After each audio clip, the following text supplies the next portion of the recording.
Hey everybody.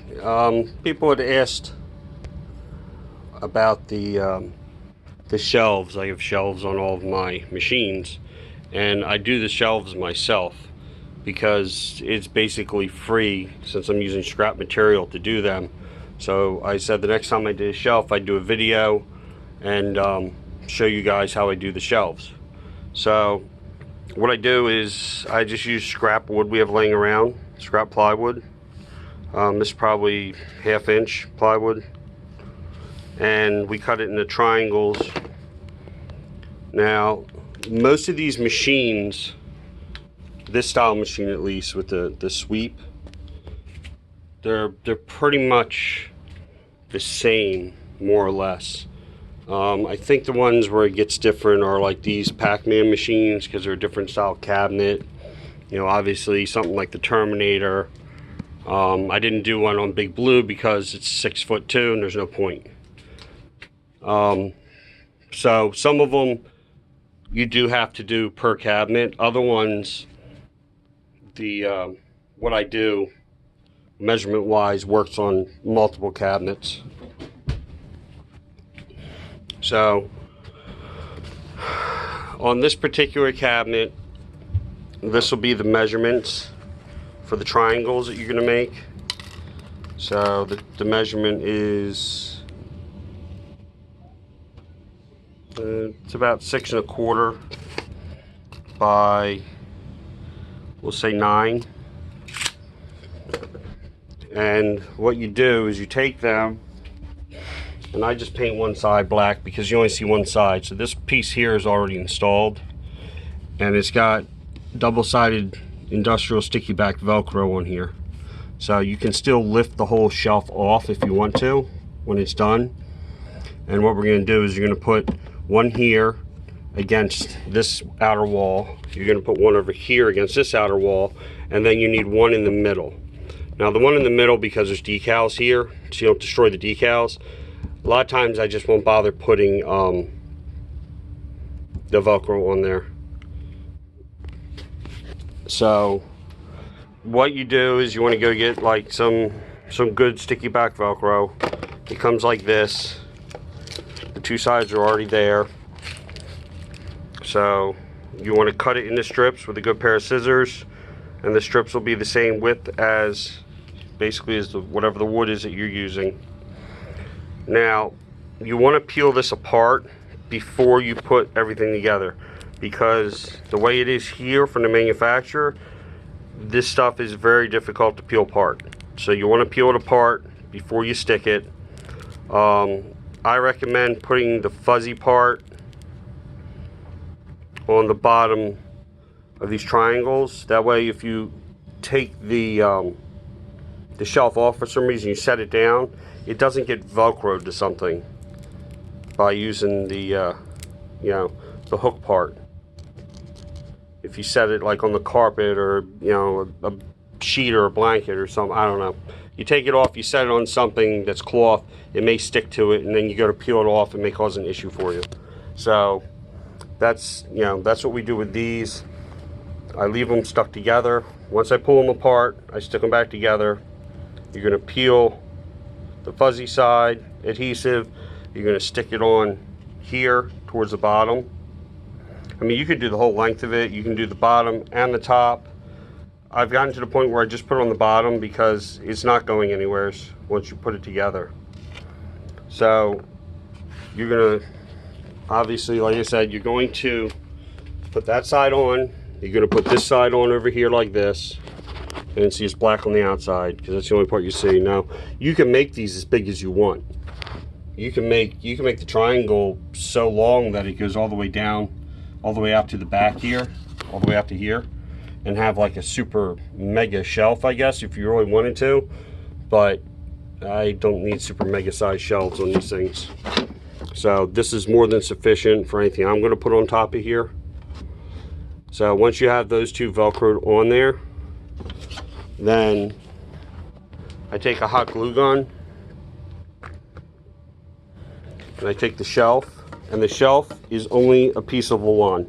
So this is more like random stuff we have sitting around from other projects. and you're going to measure how wide it is on the inside here for your shelf, and then the other dimension is going to be how deep you have the triangles, like that, because you're going to end up sitting it right on top there. And actually I need to trim this one down a little bit. I didn't test fit it first, but you're going to trim it down and it'll fit inside here. It'll sit right down on there. And what I end up doing then is we take the hot glue gun after we've got our two sides on. We take the hot glue gun, we run a bead of hot glue on this on the top and this rail on the top, and put the shelf in place and push it down onto the hot glue. Then the middle triangle, what we end up doing is we put hot glue on the top of the middle triangle and we just slide it in from the back and it'll glue to the shelf. So the middle triangle is not as important as the outside ones. The only reason that I use a middle triangle, initially I put 3 across, and then I started using just 2. Because I use a thin piece of Lawan for this, just 2 doesn't do it. You have to have something in the center, otherwise the shelf starts to bow. And you know, I've got VHS tapes and other stuff. VHS tapes get surprisingly heavy once you get a bunch of them. You know, some of these toys I have, they get some weight to them. You know, obviously these glass Pepsi stretched old carnival prizes, things like that, you know, they've got some weight to them. So if you don't put something in the middle, what ends up happening is the shelf will start to bow down in the middle. So like you can see how we did the shelf on the Tron. It's a big shelf. This one is, I think, the same size as the one that we're putting on the Outrun cabinet. Same as the Outrun cabinet. I don't have one on Tempest. Simpsons, it's going to be the same as the Outrun cabinet. As you can see back here, there's your middle one. Now, some of these I did screw them initially.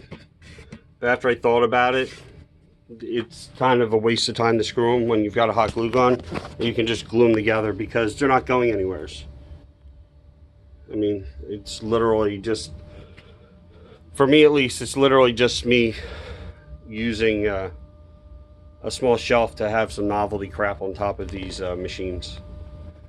So hopefully that explained to you guys how to do this.